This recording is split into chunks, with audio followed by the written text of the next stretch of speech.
पहली दफा देखने से लग रहा था जैसे ये औरत कई बच्चों को जन्म देने वाली है, लेकिन सच कुछ और ही था। डाइटिंग बहुत मुश्किल हो सकती है, लेकिन जब तक आप डाइटिंग करते रहेंगे तब तक आप सेहत के हवाले से कई फायदों से दो चार होते रहेंगे। लेकिन जब आप डाइटिंग छोड़ देंगे तो वापस दोबारा उसी हालत में आ जाएंगे। लेकिन यहाँ कहानी उसके बरअक्स है। डाइटिंग के दौरान इस औरत का पेट इतना कैसे बड़ा हुआ था, आइए जानते हैं इस वीडियो में।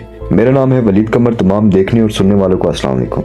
वीडियो शुरू करने से पहले दोस्तों से गुजारिश है कि चैनल को सब्सक्राइब कर लें और साथ लगी बेल की घंटी को भी बजा लें, क्योंकि ऐसी इंटरेस्टिंग और मालूमाती वीडियो आपको आसानी से और बर वक्त मिलती रहे।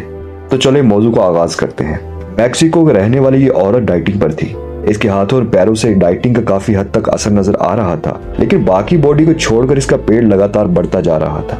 सबसे बड़ी बात यह थी कि ऐसी कोई डाइटिंग नहीं होती जिससे पेट लगातार बढ़ता रहे। इस औरत को शुरू में ऐसा लग रहा था जैसे वो प्रेग्नेंट है, और फिर आहिस्ता आहिस्ता इससे चलना फिरना मुश्किल हो रहा था। और फिर इसने मजबूर होकर डॉक्टर को चेक करवाया, तो डॉक्टर ने कुछ एक्सरे किए और फिर एक्सरे में उसको कुछ दिखाया। फिर तफसीलन उसने डॉक्टर को बताया कि वो न चल पा रही है, न बैठ पा रही है, ना ही सही से सांस ले पा रही है। डॉक्टर ने उसी ही वक्त उसे मैक्सिको के जनरल हॉस्पिटल में दाखिल कर लिया। खातून के बहुत से स्कैन और टेस्ट किए गए कि सही तरीके से पता चल सके कि इसकी बॉडी में चल क्या रहा है। स्कैनिंग के बाद जो एक्सरे सामने है उसने सबको परेशान कर दिया।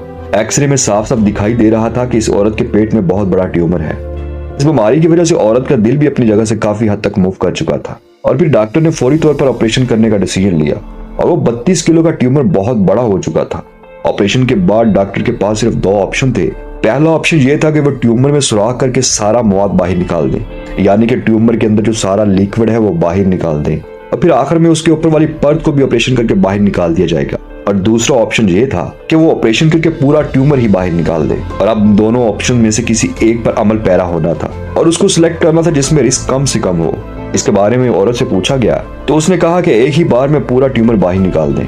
औरत ने दूसरी ऑप्शन को सिलेक्ट किया। रिस्की तो ये भी था, लेकिन ये ज्यादा सेफ लगा, क्योंकि पहला ऑप्शन चूज करते तो उसमें वक्त भी ज्यादा लगता और ब्लीडिंग भी बहुत ज्यादा हो जाती। लेकिन पूरा ट्यूमर एक साथ निकालना भी बहुत मुश्किल पैदा कर रहा था, क्योंकि ट्यूमर की परत 1 मिलीमीटर से भी पतली थी और ऑपरेशन के दौरान किसी भी औजार के लगने से फट सकती थी। अगर फटती तो उसका सारा लिक्विड पूरी बॉडी में फैल सकता था। कुछ लम्हात के बाद ऑपरेशन सक्सेसफुल हो चुका था। जितना सोचा था उतनी परेशानी का सामना नहीं करना पड़ा और पूरा ट्यूमर बाहर निकाल दिया गया।